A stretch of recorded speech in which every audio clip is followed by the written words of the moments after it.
So in this Elden Ring Nightreign video, I'm going to be sharing with you all 20 crucial tips I wish I knew sooner when first starting this game. Hopefully this gives you a good kickstart with it. Let's go ahead and get into these. Okay, so the first tip will be over how you can get this old pocket watch item after your third expedition.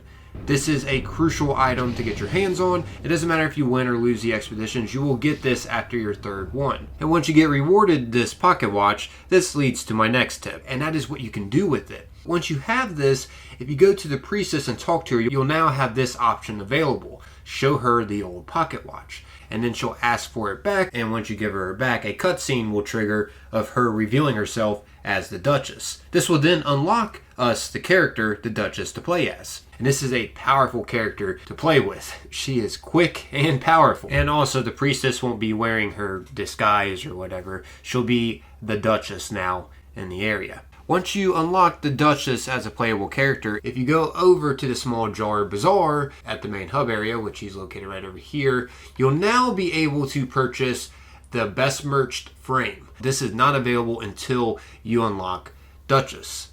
Once you have her unlocked, you'll be able to purchase this. And it'll cost 1,500 Murk, which this is a currency that you'll be able to spend at the Roundtable Hold. I'll get more into this further in this video. But yeah, once you have enough of this currency to purchase this, just purchase it, and once you get it, you'll now be able to touch a Phantom within the Roundtable Hold. And this will lead us to the next character you'll be able to unlock, which she's pretty sneaky, but once you do purchase that item I just showed you, she'll pop up as an exclamation point on the map in the Roundtable Hold. So keep that in mind if you're having trouble locating her. But yeah, once you touch her, this will lead to a boss fight against the Night Idol. And a huge tip over how to take on the Night Idol easily is just use range attacks against her and her summons. Just keep your distance and keep using ranged attacks. She'll actually stall when she's about to use her ranged attack, and this gives you an opportunity to attack her with a ranged attack. Keep in mind, she will dodge a lot too. But as long as you keep your distance from her and her summons, she's going to be pretty easy. Which, speaking of, those summons that you see attacking us, you'll be able to summon those as well when you go out on your expeditions and stuff. So, pretty awesome. Feel free to use this tactic if you are having trouble going up against her. This was an easy way that I defeated her to unlock her, which she is called the Revenant. Only 1.76% got her so far on the Xbox at the time of me making this video. Keep in mind, each of these new characters will come with a whole new set of abilities for you to utilize. These are some extremely powerful characters to unlock. Okay, so next up here we'll be over some basic tips, but still some crucial tips to know. So after finishing each expedition, whether you win or lose, you'll be rewarded some goodies. The goodies will be relics and Murk, and sometimes other miscellaneous items as well. As for the relics, they're random of what you get, but they'll slowly get you more powerful over time, depending on, once again, if you luck out on good relics. And how you equip these relics that you get is by going up to this in the Roundtable Hold. As you can see, it's called Perform Relic Rites. And the relics are color coordinated, and each character will have different relics that they can put on. As you can see, just for an example here, the Revenant, I have 2 blue slots and 1 yellow slot. That means I can put on 2 different blue relics and 1 yellow relic. And the Raider here, it's a little different. I can put on 1 red relic and 2 green relics, and so on and so forth. And each of these relics will help make you stronger, so you can do better during your expeditions. As you see here, for this blue one, for example, it gives my character skill cooldown reduction +2. This yellow one, for an example, it'll give my character +2 strength. Anyways, as for this red one here, this will give me +1 endurance. You get it. And over time, you can find stronger ones, too. They're pretty random. Of course, if you manage to win your expedition, you get better loot at the end. Anyways, another tip, if you don't like the relics you have, you can choose to sell them too, as you can see. Just navigate over to sell within the relic rights, and this will give you Murk when you sell them. Which, speaking of Murk, next up here, I'm going to be getting into that. Where you can go to purchase things within the Roundtable Hold will be located over here at this guy. The Bizarre Jar. The Small Jar Bazarre, to be specific. But yeah, at this guy, over time, you will unlock more things that you can purchase from him. Specifically when you first complete your first expedition. I like this one specifically. You could buy a mystery relic. So when you purchase this, you'll get some kind of random relic. Just like how you would get rewarded random relics after completing or failing an expedition. You can also choose to buy different relics and whatnot too from this bizarre jar. And you can also buy different emotes as well from them. And the more things will become available the further you get in the game. Pretty cool. That's where you could spend your currency at. And speaking of currency, how you get it is by failing or completing an expedition. Obviously, you'll get more if you do better during your expedition, but you'll get Murk and I already mentioned relics too after finishing your expedition. Now let's go and get into expeditions and what you should know about them. You start the expedition by just going up to the table and choosing Commence Expedition. There's going to be different expeditions you unlock. And once you get into the expedition, first off, you should know that it's a time sequence. You start off in day and you end at night within each expedition. So it starts off during the daytime, and there's plenty of weak enemies to take on. There's also bosses you could take on too, but it's not suggested, especially when you're first starting, which, by the way, you typically start around weak enemies too, so keep that in mind. Then the sun starts going down, and this is the second sequence. And at the second sequence, you're going to be finding loads more bosses around to take on. This is when it is suggested to maybe take on a boss to get more powerful loot, which that's another tip. If you do take on the bosses during the expedition, you can get some really powerful gear to stock up on before the final fight. Speaking of the final fight, that's the third sequence when it becomes nighttime and you have to run to the giant glowing tree, the Erd tree. The reason why you have to run is because, well, the radius is getting smaller and smaller, just like how Fortnite Battle Royale works with the storm. Except instead of the storm, you have these blue flames that are coming at you and making the radius smaller and smaller. And yeah, once you get to the giant glowing tree, a final fight will happen where you'll go against tons of waves of enemies that you'll have to take on. So the more powerful you are at this part, the better. Don't worry, it'll pop up on your compass of where you have to run to. So that's how the expedition goes, and the minimap is your best friend during the expedition. It's going to lead you to loot spots and different places you should go. And you'll also be able to find different areas where you should go to find a site of grace, to level up your character. Those are the gold circles, by the way, on the minimap.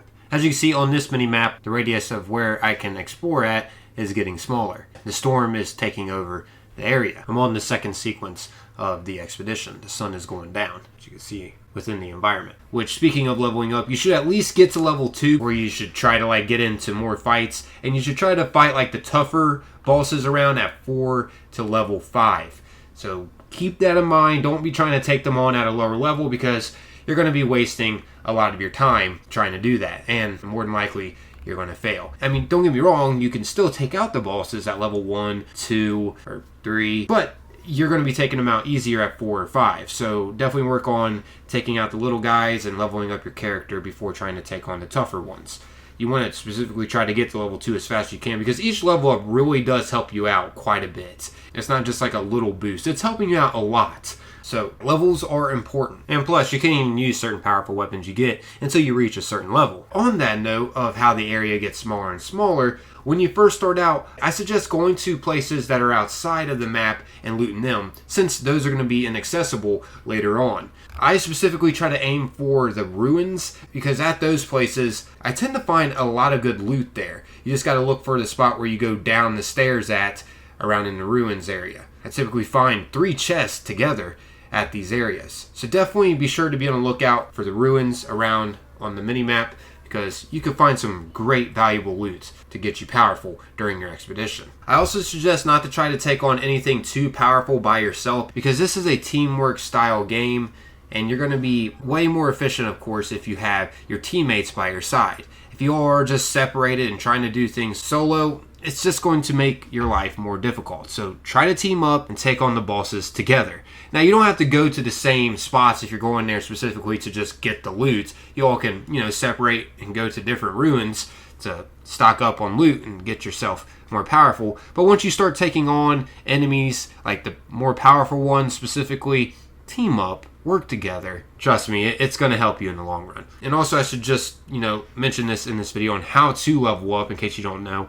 Each of the site of grace on the minimap, just head to those, and that's how you level up. That's how you use your runes to level up your character. And no, the levels don't stick with you. After each expedition, you reset back to level 1. Same with the weapons either. You don't keep the weapons. You just start fresh each time you go into a new expedition, which I like. This is a whole different play style, and I'm genuinely enjoying this. At first, it was a little confusing to me, but once I got the gist of it, man, it's actually a lot of fun.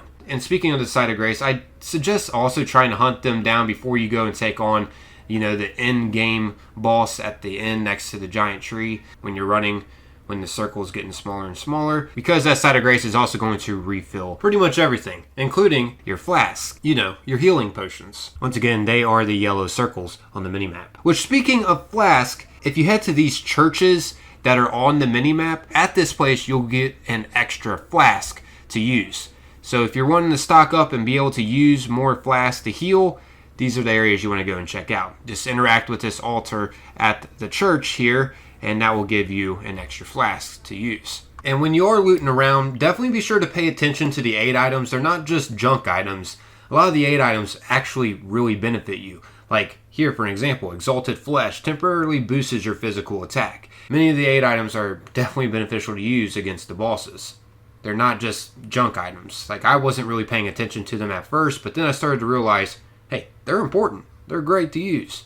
Also, when you're running around, you'll find these glowing mini trees too. These will actually boost your rune acquisition, so you'll gain more experience each thing you take out. This will help you get faster level ups. And once again, the higher level you are, the more powerful you're going to be, and the more access you have to even more powerful gear. So definitely keep that in mind to not pass up these little glowing trees. Definitely worth it just to interact with them real quick to get you a good boost, to get more runes to level up. Oh, and one more tip I should share with you all is that to be aware that there's also a guy that will sell things to you during your expedition too. You may recognize him, but yeah, as you can see, this guy will have a shop for you with a bunch of powerful things you can purchase. I mean, there are some really powerful weapons you can get from this guy. But keep in mind, you will have to spend your runes to purchase things from him. And I really don't think it's worth it as much.